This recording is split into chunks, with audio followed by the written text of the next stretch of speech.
qulqulluu cubbamaan illeellifama qulqulluun garuu maalifi cubbamaan gadi dhiifama qulqulluun itti geeffama cubbamaaf harkatu reebama qulqulluun garuu fannootti dhoofama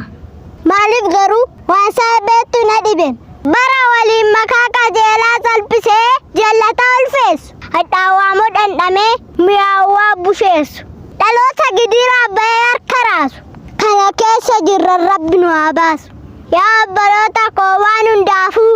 kiristaana jijjiiramaa ta'a malee kiristaana micciiramaa hin ta'ina warra hinaaffaadhaan isarratti kaan hundumaa butuchee arfii du'aan ni cabsee ka'e